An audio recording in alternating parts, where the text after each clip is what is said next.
நமஸ்காரம். Rajesh Raveenkaran, astrologer, film director. இப்போ நம்ம இந்த பதிவில் பார்க்க இருப்பது சித்திரை, சுவாதி, விசாகம் நட்சத்திரங்களை உள்ளடக்கிய துலாம் ராசிக்கான கேம் சேஞ்சர் நேயர்களுக்கான பெண்களுக்கான துலாம் ராசி பலன்கள். சித்திரை ஆகட்டும், சுவாதி ஆகட்டும், விசாகம் ஆகட்டும், மூன்றுமே அதிமுக்கியத்துவம் வாய்ந்த நட்சத்திரங்கள் துலாம் ராசியில் இருக்கிறது.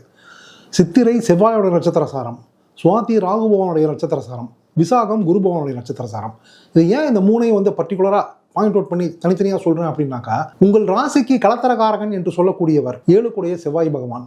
அவர் உங்கள் ராசிக்கு மட்டும் கலத்திரகாரகனாக இல்லாமல் பொதுவாகவே ஜென்ரல் போர்ட்ஃபோலியோ ஆஃப் கலத்திரகாரகன் பெண்களுக்கு பார்த்தீங்கன்னாக்கா செவ்வாய் பகவான் தான். அந்த செவ்வாய் பகவான் தான் உங்களுக்கு மங்களகாரகன், மங்கள நாயகன், குடும்ப நாயகன், காதல் கணவன் நாயகன். இந்த மாதிரி வரவர் செவ்வாய் பகவான் தான். பொதுவாக மற்ற ராசிக்கு நான் பார்த்தீங்கன்னாக்கா 7 கூடையவராக சுக்கிரன் இருப்பார், சந்திரன் இருப்பார், சூரியன் இருப்பார், குரு இருப்பார். ஆனால் உங்களுக்கு அந்த ஜென்ரல் போர்ட்ஃபோலியோ ஆஃப் கலத்திரக்காரகனே, மங்களகாரகனே செவ்வாயே உங்களுக்கு 7 கூடைய கலத்திரக்காரகனா, அதாவது மேஷராசி வருது இல்லையா, அதுக்கு அதிபதி செவ்வாயே வராரு. அப்படின்னும் போது உங்களுடைய அம்சமே, துலாம் ராசிக்கான பெண்களுடைய அம்சமே பார்த்தீங்க அப்படின்னாக்கா, நீதிக்கும் நேர்மைக்கும் நியாயத்துக்கும் கட்டுப்பட்டவர்கள், மனசாட்சிக்காக உயிரையும் கொடுப்பவர்கள். அடுத்தவங்களுக்கு 5 பைசா ஆசைப்படாத லேடிஸ் அப்படின்னாக்கா, விமன் அப்படின்னாக்கா அது நீங்க தான். தாயே உங்களுக்கு எவ்வளவோ சிறப்புகள் இருக்கு, எவ்வளவோ மேன்மைகள் இருக்கு. அதாவது ஏன் அப்படின்னாக்கா, மேக்சிமம் பார்த்தீங்கன்னாக்கா துலாம் ராசிக்கார பெண்கள் சொந்த மண்ணில், சொந்த மனையில், சொந்த வீட்டில், சொந்த ஃப்ளாட்டில், அது சொந்த ஓலை கொட்டாயாக இருந்தால் கூட சொந்த ஓலை கொட்டாயில் இருக்கு. இந்த வாடகைக்கு போய் இருந்து கொடை கொடுத்து, ரெண்டல் கொடுத்து, அவனுக்கு அட்வான்ஸை கொடுத்து, அது என்னன்னு பார்த்தீங்கன்னாக்கா நல்ல வாங்கி சம்பாதிச்சு நார வாங்கி சாப்பிட்ட கதையா, அது அந்த கான்செப்டே உங்களுக்கு ஒத்தே வராது, செட்டே ஆகாது. நல்லா போயிட்டு இருக்கும் லைஃப்.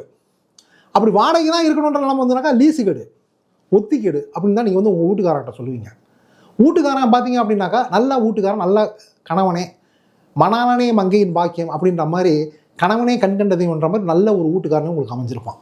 ஏன் அப்படின்னாக்கா, கலத்திரக்காரகனே செவ்வாயே வரதுனால மட்டும் இல்லாமல் உங்களுக்கு 2 கூடைய குடும்ப ஸ்தானாதிபதியாகவும் விருச்சிக ராசி செவ்வாயே அதிபதியாக வரதுனால உங்களுக்கு பார்த்தீங்கன்னா செவ்வாயே 2nd Lord and 7th Lord அப்படின்றதுனால துலாம் ராசி பெண்களுக்கு எல்லாமே கரெக்டாக நச்சுன்னு நங்குன்னு சொல்லி வச்ச மாதிரி நடக்குங்க. எந்த தங்கு தடையுமே, எந்த பிரச்சனையுமே கிடையாதுங்க. அதே மாதிரி நீங்களும் பார்த்தீங்கன்னா நறுக்குன்னு 4 வார்த்தை பேசுனீங்கன்னா அந்த ஒரு வார்த்தையிலேயே எதிர்க்க இருக்கிறவன் உயிரை விட்டுருவான். அந்த மாதிரி பார்த்தீங்கன்னாக்கா பாயிண்டாக மணிமணியாக பேசுறது உங்களை அடிச்சுக்கிறதுக்கு ஆளே கிடையாது.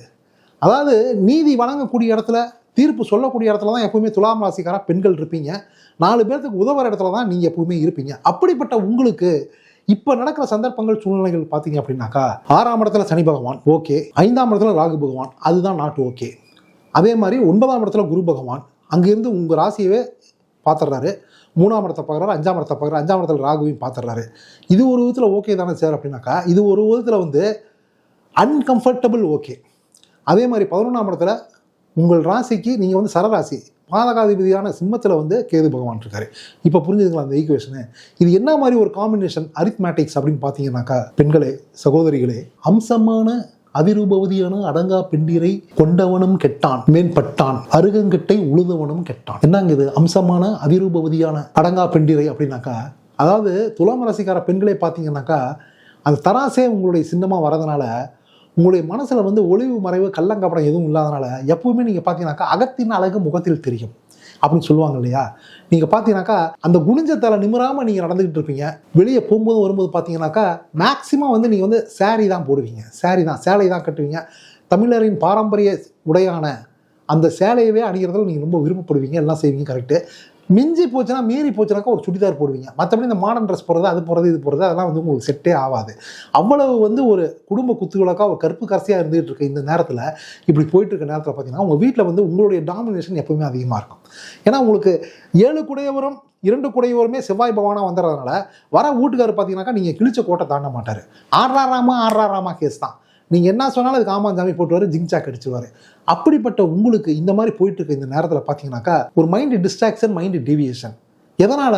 அடிக்கிற காற்று வெயிலுக்கு பயப்படுமா? அறிவார்ந்த பொண்டாட்டி அடுப்பங்கரையை தாண்டினாலும் ஆச்சாரத்தை தாண்டுவாளா? அதுதான் மேட்டர். அதாவது குடும்ப சூழ்நிலைகள். அதாவது கல்யாணத்துக்கு முன்னாடி பெற்றவங்களோட இருந்தோம், பெற்றவங்களுக்கு படிக்க வச்சாங்க, சம்பாதிச்சு அவங்களுக்கு வீட்டு செலவை எல்லாத்தையும் குடும்ப பாரத்தை எடுத்து நடத்திட்டு இருந்தோம். கல்யாணத்துக்கு அப்புறம் பார்த்தீங்கன்னாக்கா கணவனாச்சு, கூட பார்த்தீங்கன்னாக்கா 2-3 குழந்தைகளாச்சு. அப்படிங்கும்போது வீட்டு குடும்ப செலவை, இங்கேயும் குடும்ப செலவை எடுத்து நடத்திக்கிட்டு இருக்கீங்க. இதில் பார்த்தீங்கன்னாக்கா ஹஸ்பண்டோட சம்பளம் ஒன் மேன் ஷோவாக அது பத்தலை, ஒரு இன்கம்ன்றது பத்தலைன்னும் போது நீங்கள் என்ன படிச்சிருக்கீங்க அப்படின்னாக்கா, துலாம் ராசிக்கார பெண்கள் பார்த்தீங்கன்னாக்கா அது சாதாரணமாக 10th படிச்சிருந்தா கூட அவங்க வந்து ஒரு பிஎஸ்சி படித்த அளவுக்கு அந்த நாலேஜோடு இருப்பாங்க. ஒரு +2 படிச்சிருந்தாங்கனாக்கா அவங்க வந்து ஒரு எம்எஸ்சி படித்த நாலேஜ்லேயே இருப்பாங்க. அந்த அளவு ஹைலி பிரில்லியன்ட். அதனால் அப்படி இருக்கும்போது நீங்கள் என்ன பண்ணுவீங்க, சும்மா இருக்க வேணாம் அப்படின்ட்டு பக்கத்தில் இருக்க ஒரு ஸ்கூல்லையோ இல்லை பக்கத்தில் இருக்க ஒரு இன்ஸ்டியூட்லையோ வந்து ஒரு காலேஜ்லையோ ஏதோ ஒன்று போயிட்டு ஒரு டீச்சிங் ப்ரொஃபஷனில் சேருவீங்க. துலாம் ராசிக்காரங்களுக்கு டீச்சிங் ப்ரொஃபஷன் நல்லா அருமையாக செட் ஆகும். ஏன்னா அவங்க செவ்வாய் வந்து 2 குடையவராக வரதுனால கண்ணுன்னு கணீர்னு கோயில் மணி மாதிரி பேசுவீங்க, அடிப்பீங்க. அடிச்சிங்கனாக்கா எதிர்க்கிறவங்க அப்படியே நெத்தி போட்டு கலங்கி போய் அப்படியே சித்தம் தெரிஞ்சிடும் அவனுக்கு. வேலைக்கு வெட்டிக்கு போயிட்டு வந்துகிட்டு இருப்பீங்க, இந்த மாதிரி செஞ்சுக்கிட்டு இருப்பீங்க. இந்த மாதிரி நேரத்தில் பார்த்தீங்கன்னாக்கா என்னவோ தெரியல, இப்போ நான் சொன்ன மாதிரி வந்து இந்த 5ஆம் இடத்துல இருக்க ராகு பகவான், இந்த ராகு பகவான் பார்த்தீங்க அப்படின்னாக்கா 5ஆம் இடம்ன்றது பூர்வ புண்ணிய ஸ்தானம், பஞ்சம ஸ்தானன்றது ஒரு நல்ல அருமையான ஒரு ஸ்தான பலன். இந்த ஸ்தான பலன் என்ன செய்யணும்னாக்கா சொந்த மண் இல்லாதவங்களுக்கு, சொந்த ஃப்ளாட் இல்லாதவங்களுக்கு சொந்த ஃப்ளாட்டையே கொடுக்கணும். அதே மாதிரி ஆகாயமே கூரை பூமியே பாய் படுக்க தலகாணியாக இருக்கிறவங்களுக்கு ஒரு சொந்தமாக ஒரு மனையை கொடுக்கணும். இந்த மாதிரி இருக்கிறவங்களுக்கு பார்த்தீங்கன்னாக்கா ஒரு வீடு வாசல் அமையறதுக்கான நேரங்களாக இது இருக்கும். வீட்டில் ஒரு விசேஷம் நடக்கிற நேரங்களாக இருக்கும். இதெல்லாம் போயிட்டு இருக்கும், வந்துட்டு இருக்கும். ஆனால் இதில் என்னன்னா, அந்த 5ஆம் இடத்து ராகு பகவானுக்கு வீடு கொடுத்த சனி பகவான் பார்த்தீங்கன்னாக்கா 6ஆம் இடத்துல போய் மறையிறாரு. அந்த மறையிற இடம் பார்த்தீங்கன்னாக்கா உங்களுடைய ராசிநாதன் சுக்கிர பகவான் உச்சமாகின்ற வீடாவது. அவர் உங்களுடைய ராசிநாதன் மட்டும் இல்லாமல் 8 குடையார். 8ன்ற என்ன போர்ட்ஃபோலியோ அப்படின்னு பார்த்தீங்கன்னாக்கா ஆயுள் ஸ்தானம், மர்மஸ்தானம், மறைவு ஸ்தானம், மறைவு ஸ்தானம், போகஸ்தானம். அதாவது 8ன்றது பார்த்தீங்கன்னாக்கா பல ஆதிபத்தியங்கள் வருதுங்க. அதில் வந்து இந்த 8ன்றது அந்த மறைவு ஸ்தானம், மர்மஸ்தானம், அது மட்டும் இல்லாத போகஸ்தானமும் ஆகிறதுனால அவர் இந்த 8 கூடிய சுக்கிர பகவான் போய் அங்கே 6ஆம் இடத்துல, அதாவது உங்கள் ராசிக்கு 6ஆம் இடம் மீனத்தில் போய் உச்சமாகின்ற வீட்டில் இந்த 5 குடையவர் போய் அந்த 6ஆம் இடத்துல உட்கார்றதுனால அப்போ பூர்வ புண்ணிய ஸ்தானாதிபதி வந்து அந்த இடத்துல போய் மறையிறது மட்டும் இல்லை, சுக்கிரனுடைய வீட்டில் வந்து அவர் உச்சமாகிற வீட்டில் போயிட்டு இவர் உட்கார்றதுனால இப்போ என்ன ஆகுது அப்படின்னாக்கா உங்களுக்கு யோகங்களும் போகங்களும் தேவையில்லாத பிரச்சனைகள்லாம் வரணும். அதாவது வந்து கூட ஒர்க் பண்ணிட்டு இருக்கிற ஒரு ஃப்ரெண்டு, ஒரு அம்மா, அது ஒரு சகோதரி, அந்த சகோதரி என்ன சொல்லுவாங்கன்னா, வீட்டில் வந்து பாப்பாவுக்கு பர்த்டே, வீட்டுக்கு வந்துட்டு போனீங்க, இன்றைக்கி வந்து கேக்கு விட்டுறோம், நீங்கள் வந்து சாப்பிட்டு தான் போனோம், உன் ஹஸ்பண்டு உன் பசங்களாம் கூப்பிட்டு வர சொன்னீங்க, வரல, இல்லை அவர் வந்து வரதுக்கு லேட் ஆகிடும்ப்பா, அதனால் லேட் ஆகிடும். இன்னொரு விஷயம் என்னக்கா, பசங்க வந்து ஸ்கூல்லேருந்து வந்ததுங்கனாக்கா அதுங்களுக்கு ஏதாவது வந்து ஒரு ஸ்நாக்ஸ் அது இதை கொடுத்து அவங்க கொஞ்சம் விளையாட விட்டு அவங்கள பார்த்துக்கிறதுக்கு வீட்டில் மாமனார் மாமியார் கரெக்டாக இருக்கும், அவங்க பார்த்துக்கிட்டு இருக்காங்க, இந்த மாதிரி போயிட்டுருக்குது வந்துகிட்டு இருக்குது அப்படின்ற மாதிரி அவங்க சொல்லிகிட்டு இருக்காங்க. அதனால் சரி நான் மட்டும் வந்துடுறேன்ப்பா, நீ இவ்வளோ தூரம் கம்பல் பண்ணி கூப்பிட்ற அப்படின்றதுனால நீங்கள் ஒரு சின்னதாக ஒரு கிஃப்ட்டை வாங்கிட்டு நீங்கள் வீட்டுக்கு போகிறீங்க, சாப்பிட்றீங்க, செய்கிறீங்க. அங்கே போனாக்கா வந்து எல்லாருமே லேடிஸ் வந்திருக்காங்க, ஒரு 1-2 பேர் தான் ஜென்ட்ஸ் வந்திருப்பாங்க. எந்த பிரச்சனையும் கிடையாது, நல்லா போயிட்டுருக்கு. அந்த குழந்தையோட பர்த்டே ஃபங்க்ஷன், அந்த செலிப்ரேஷன் பார்த்தீங்கன்னா நல்லா போயிட்டுருக்குது. இருந்து அப்படியே பேசிகிட்டு இருக்கீங்க, எல்லாம் மனசு விட்டு பேசிகிட்டு இருக்கீங்க, எடுத்துக்கிட்டு இருக்கீங்க அப்படின்னு போது பார்த்தாக்கா அதில் ஒரு ஃப்ரெண்டு பார்த்தீங்கன்னாக்கா ஒரு அந்த அம்மா பார்த்தீங்கன்னாக்கா அவங்க உங்கள் கூட எப்போவோ படித்தவங்க 7வது 8வதுல அவங்களும் வந்து இந்த இடத்துக்கு பார்த்தீங்கன்னாக்கா இப்போ இவங்களுக்கு ஃப்ரெண்ட் ஆகி இங்கே வந்திருக்காங்க. அவங்கள மீட் பண்ணி அந்த கதை நான் வந்த கதை போன கதை சொந்த கதை சோக கதைனா பேசிகிட்டு இருக்கும்போது பார்த்தீங்கன்னாக்கா மணி வந்து ஏறக்குறைய வந்து 10 மணி ஆயிடுச்சு. 10 மணி ஆனவுடனே நார்மலாக நீங்கள் பார்த்தீங்கன்னாக்கா சீக்கிரம் வந்துடுவீங்க. 6 மணி 6:30 மணிக்கு வீட்டுக்கு வந்துடுற ஆள் நீங்கள் 10 மணி ஆகுதுன்னு போது உங்களுக்கு ஃபோன் வந்துட்டு இருக்கும், இல்லை வந்துடுறாங்க அப்படின்னு நம்ம சொல்லிட்டு இருப்பீங்க. அதுக்கப்புறம் பார்த்தாக்கா அந்த ஃப்ரெண்டோடைய எந்த பர்த்டே பார்ட்டிக்கு போனீங்களோ அந்த குழந்தையினுடைய அப்பாவே அவர் ஒரு நல்ல மனுஷன், அநியாயத்துக்கு நல்ல மனுஷன். அவர் என்ன பண்ணுறாருனாக்கா, இல்லை சிஸ்டர் நான் கொண்டாந்து விட்றேன் வாங்க, இல்லை சகோதரி நான் கொண்டாந்து விட்றேன் வாங்க அப்படின்னு சொல்லிட்டு அவர் கார்லேயே கார் வச்சிருக்காரு. அவர்கிட்ட வந்து 2 வீலர் கிடையாது, கார்லேயே பிக்கப் பண்ணி கொண்டாந்து கார்லேயே உங்களை ஏற்றிட்டு வந்து வீட்டில் கொண்டாந்து விட்றாரு. வீட்டில் கொண்டாந்து விடும்போது பார்த்தாங்க மணி 11:15 ஆயிடுச்சு. கொஞ்சம் லாங் டிஸ்டன்ஸ் தான் ஆயிடுச்சு. போன உடனே பார்த்தாக்கா இங்கே பார்த்தாக்கா வீட்டில் பார்த்தாக்கா எள்ளும் முள்ளும் வெடிக்குது, அதை பண்ணுது, இது பாத்திரங்கள் உருளுது கிருளுது. பார்த்தாக்கா இங்கே மாமனார் சைலண்டாக போட்டு கொஞ்சம் சரக்கை போட்டு போய் படுத்துட்டாரு, தூங்கிட்டாரு. இங்கே மாமியார் பார்த்தாக்கா ஒரு பக்கம் வந்து ருத்ரதாண்டம் ஆடுறாங்க, பத்திரகாளி ஆட்டம் ஆடுறாங்க. அவங்க வேற ராசி, துலாம் ராசி கிடையாது. துலாம் ராசி தான் உங்களை நேரம் புரிஞ்சு வச்சுட்டு இருந்திருப்பாங்க. இங்கே அதுக்கு தகுந்த மாதிரி பார்த்தாக்கா வீட்டுக்காரன் பார்த்தாக்கா நல்ல மனுஷன் தான். இன்றைக்கி அம்மா ஆடுறதுனால வந்து அம்மாவுக்கு பூஜாவே அவனும் ஆட ஆரம்பிச்சிட்டான் வீட்டுக்காரனும். இப்படி இருக்கும்போது நீ வந்து வேலைக்கு போகிறதே தப்பு. அதாவது வந்து நீ என்ன தான் அறிவான பொண்ணாக இருந்தாலும் நீ அடுப்பங்கரையை தாண்டினது தப்பு. எப்படி நீ அடுப்பங்கரையை தாண்டி நீ வேலைக்கு போனதால நீ 11 மணிக்கு வர பாரு, பசங்க வந்து சாப்பிட்டே தூங்கிடுச்சுங்க. இந்த மாதிரிலாம் சொல்லிக்கிட்டு ஏகப்பட்ட பிரச்சனைகள் வெடிக்கும் போது ஒரு நிமிஷம் தூக்கி போட்டு போயிடலாமா, என்னடா இது வாழ்க்கை இந்த மாதிரிலாம் இருக்குது அப்படிங்கும்போது அக்கம் பக்கத்தில் இருக்கவனா ஃப்ளாட்டுக்காரங்கன்னா வந்து எட்டி பார்க்குறாங்க. இதில் ஒரு ஃப்ளாட் அம்மா உங்களுடைய ஃப்ரெண்டு தான் அவங்களும். அவங்க வந்து பார்த்துட்டு என்னக்கா இந்த மாதிரி இவ்வளோ ரொம்ப லேட் ஆகிடுச்சுக்கா, என்னக்கா நீங்கள், இல்லடி நான் போனடி அங்கே அந்த போன இடத்துல வந்து லேட் ஆகிடுச்சு, இந்த மாதிரி ஆகிடுச்சு, கடைசியில் அவர் வீட்டுக்காரர் தான் கொண்டாந்து விட்டாரு அப்படின்னா அதுக்கு வேறு உங்கள் வீட்டுக்காரு பார்த்துட்டு அவன் வீட்டுக்காரங்க காரில் கூப்பிட்டு வராங்க, நீ அவங்க கூட உட்காந்துட்டு நீ வந்தியா, நீ அப்படி அப்புறம் காரில் கொண்டாந்து விட்றாங்க. அப்புறம் காருக்குள்ள யாராவது பண்ணலாம், காருக்கு மேலே டாப்லேயே அங்கே உட்காந்துட்டு வரணும். என்னங்க பேசுகிறீங்க நீங்கள் இந்த மாதிரினா? அனைத்துக்கு என்னங்க ஆயிடுச்சு இந்த மாதிரினாக்கா? நீங்கள் எத்தனையோ நாள் லேட்டாக வந்திருக்கீங்க, சரக்கு போட்டு வந்திருக்கீங்க, உங்களுக்கு எத்தனையோ பொண்ணுங்கன்னா ஃபோன் பண்ணுறாங்க, பொம்பளைங்க ஃபோன் பண்ணுறாங்க, உங்கள் கேட்டால் அங்கே ஆஃபீஸில் ஒர்க் பண்ணுறாங்கன்றீங்க, கூட படித்தவங்கன்றீங்க. நான் அதை ஏதாவது கண்டுக்கிறேன்னா அப்படின்னாக்கா ஒரு நம்பிக்கை தானே. நான் உன் மேலே வச்ச நம்பிக்கையை நீ ஏன் என் மேலே வைக்க மாட்டேன்ற? நீ தப்பு பண்ணுறியா? அப்போ நீ என்ன சந்தேகப்படுறியா அப்படின் போது என்ன சொன்ன நீ என்ன பார்த்து இப்படி கேட்டியா நீ அப்படின்னு அவர் டென்ஷன் ஆகி வந்து அடிக்கிறதுக்கு எதையோ தூக்குறாரு, பார்க்குறாரு, எதை வச்சு அடிக்கலாம் அப்படின்ற மாதிரி.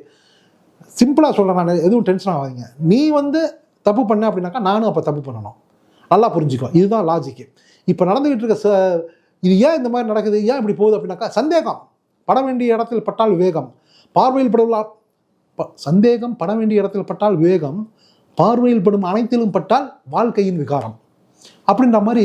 இந்த மாதிரி ஏன் திடீர்னு வந்து உங்களுக்கு சந்தேகம் வருது, ஏன் இப்படி போகுது அப்படின்ற மாதிரி. எனக்கு சாப்பாடு வேணாம், ஒரு இளவும் வேணாம் அப்படின்ற மாதிரி அவர் வீட்டுக்காரரை சொல்லிட்டு போய் படுக்கிறாரு. இங்கே மாமனார் மாமியார் அவங்க சாப்பிட்டாங்க ஏற்கனவே. மாமியார் வந்து என்னவோ எனக்கு ஒன்றும் தெரியலம்மா, என்னவோ நீ பார்த்துக்கடி, நீ போக்கு எதுவும் சரியில்லை, ஏமா என்னம்மா இப்படி பேசுறீங்க, ஒரு நாள் நான் ஃப்ரெண்டோட அந்த குழந்தை பர்த்டே பார்ட்டிக்கு போயிட்டு வந்தது இந்த மாதிரி பேசுறீங்களேம்மா, அவனை என்னவோ நீ வேலையை விட்டுருமா அப்படின்னு. வேலையை விட்டாக்க அப்புறம் என்ன பண்ணுறது, என்ன செய்கிறது? வீட்டு வாடகை கொடுக்கணும், அதை பண்ணணும், இதை பண்ணணும், ஸ்கூல் ஃபீஸ் கட்டணும், உங்களுடைய மருத்துவ செலவு எத்தனை மருத்துவ செலவு சொல்லி காட்டியா நீ? நான் சொல்லி காட்டல, இருக்கிறத சொல்கிறேன் நான். இந்த மாதிரினா போயிட்டு இருக்கும்போது என்னடா வாழ்க்கை இது அப்படின்ற மாதிரி அவங்க ரூமில் போய் எடுத்துட்டாங்க. நீங்கள் என்ன பண்ணீங்கன்னா உங்கள் வீட்டுக்காரர் சொல்கிறாரு, அந்த ஒரு இதுலேயும் அவ்வளோ ஒரு கருணை கொடூரமான ஒரு சண்டையிலையும் ஒரு அக்கப்போர்லையும் ஒரு பெரிய ஒரு பிரளயத்துலையும் அவர் என்னன்றாரு, சரி சீக்கிரம் வந்து படுவா அப்படின்றாரு. ஒரு கரிசனமா, எதுக்கு சீக்கிரம் வந்து படுன்றாரு, எல்லாம் மேற்படி மேட்ரு அப்படின்ற மாதிரி. இந்த மாதிரி சொன்னோன்னா நீங்கள் படு தூங்கியா, நீ வேற உயிரை வாங்குற, நீ இவ்வளோ நேரம் பெரிய ஏதோ வந்து நான் ஏதோ வந்து ஊரை மெஞ்சிட்டு வர மாதிரி சந்தேகப்பட்டு இந்த மாதிரினா பண்ணிவிட்டு இப்போ வந்து படுத்து உள்ளவா அப்படின்ற. நீ உனக்கு அது மட்டும் கேட்குதா, உனக்கு படு தூங்கு அப்படின்றீங்க. நீங்கள் ஹாலில் என்ன பண்ணுறீங்க, டக்குன்னு ஒரு பாயை விரிச்சு போட்டு தலைகாணி கூட இல்லாத அப்படியே படுக்கிறீங்க. சரி சும்மா இல்லாத என்ன பண்ணி ஒரு ஃபோன் எடுத்து அப்படின்னு நோண்டுறீங்க. பார்த்தாக்கா YouTube astro Rajesh Raveenkaran, astrologer, film director Rajesh Raveenkaran அவர் பேசுகிறாரு. இப்போ இருக்கிற கிரக சஞ்சார நிலைமைகள், சூழ்நிலைகள், 5ஆம் இடத்துல ராகு, பூர்வ புண்ணிய பஞ்சமஸ்தானத்தில் இருக்கிறதுனால புண்ணியங்களை கெடுக்கணும், வீட்டில் குழப்பத்தை உண்டு பண்ணணும், கொடுமைன்னு கோயிலுக்கு போனால் அங்கே ஒரு கொடுமை ஜிங்குன்னு ஆகணும், இந்த மாதிரிலாம் நடக்கும். தேவையில்லாத உப்பு சப்பு இல்லாத மேட்ருக்குன்னா அவங்க வீட்டில் பிரச்சனைகள் வரணும், மைண்டு டிஸ்ட்ராக்ஷன் ஆகணும், இதில் புருஷன் மேலே சந்தேகம் வரணும், புருஷனுக்கு உங்கள் மேலே சந்தேகம் வரணும், இந்த மாதிரிலாம் இருக்குது. இது வர ஏப்ரல் மே வரைக்கும் இருக்குன்றதான் ஓட்டிகிட்டு போயிட்டு இருக்காரு. இப்படி இருக்குதே, ஆண்டவா, தெய்வமே, சகோதரா ராஜேஷ் சார், நீங்கள் சொன்னதை இப்போ தான் நான் பார்த்தேன். நான் இப்போ எல்லாமே மைண்டு தெளிவாயிடுச்சு. என் மேலேயும் ஒரு சின்ன ஃபால்ட் இருக்குது. என்ன அப்படின்னாக்கா 6:30 வீட்டுக்கு வந்துட்டு இருக்கவே இன்றைக்கி வந்து ஃப்ரெண்டோட ஃபங்க்ஷனுக்கு குழந்தை இதுக்கு போனாங்க, அங்கே போயிட்டு அநியாயத்துக்கு 11 மணிக்கு வந்தாக்கா அது தப்பு இல்லை. அது இன்னொன்று அவள் எனக்கு தெரிஞ்ச ஃப்ரெண்டு, அவளுக்கு தெரிஞ்ச ஃப்ரெண்டு, அவள் வந்ததுன்னா அவளை பார்த்து ரொம்ப நேரம் பேசிட்டு இருந்துட்டு தப்பு தான் அப்படின்னு நம்ம சொல்லிட்டு அடுத்த நாள் காலையில் மாமனார் மாமியார்ட்ட சொல்லிங்க, இல்லைம்மா இனிமேல் இந்த மாதிரிலாம் நடக்காது, நான் போனது தப்பு தான், நான் ஒரு 7-7:30 வீட்டுக்கு வந்திருக்கணும், சாரி எனக்கு அங்கே ஒருத்தி வந்துட்டா, இந்த மாதிரி சுச்சுவேஷன் அப்படின்னு சொல்லிட்டு குட்டீஸ்க்குனா வந்து எல்லாத்தையும் எல்லாம் ரெடி பண்ணி ஸ்கூலுக்கு வந்து லஞ்ச் பேக் கொடுத்து அனுப்புறீங்க, எல்லாம் முடிச்சுட்டு வரீங்க, மைண்டு ஃப்ரெஷ் ஆகிடுச்சு. இதுதான் நல்ல பதிவுகளை, தரமான பதிவில் சார் உங்களை மாதிரி நேர்மையான அஸ்ட்ராலஜியுடைய பதிவுகளை பார்க்கணும் அப்படின்ற மாதிரி நமக்கு மெசேஜ் அனுப்பிட்டீங்க, வாய்ஸ் மெயில் போட்டிங்க. நன்றி சகோதரி. நம்ம சேனலை ரெகுலராக பாருங்கள், உங்களை தற்காத்து கொள்ளுங்கள். அதாவது தலைக்கு வந்து தலைப்பாயோட போச்சுடா சாமின்ற மாதிரி உங்களை காத்துக்கொள்ள வேண்டிய நேரம் இது. நல்லதே நினைப்போம், நல்லதே நடக்கும். பெற்றவங்களை மதிங்க, அம்மா அப்பா ஆசீர்வாதங்களை வாங்கினீங்க அப்படின்னாலே அவனுடைய அனுகிரகம் ஆட்டோமேட்டிக்காக கிடைக்கும். மீண்டும் உங்களை அடுத்த பதிவில் சந்திக்கிறதோட நமது சேனலை ரெகுலராக பார்த்து வந்து ஜாதக சிந்தனைகளை நிறுத்தி பண்ணிட்டு நலங்களும் பெறுவதற்கு கையோட சப்ஸ்கிரைப் பண்ணிக்கங்க. ஓம் நம சிவாயம். Rajesh Raveenkaran, astrologer, film director.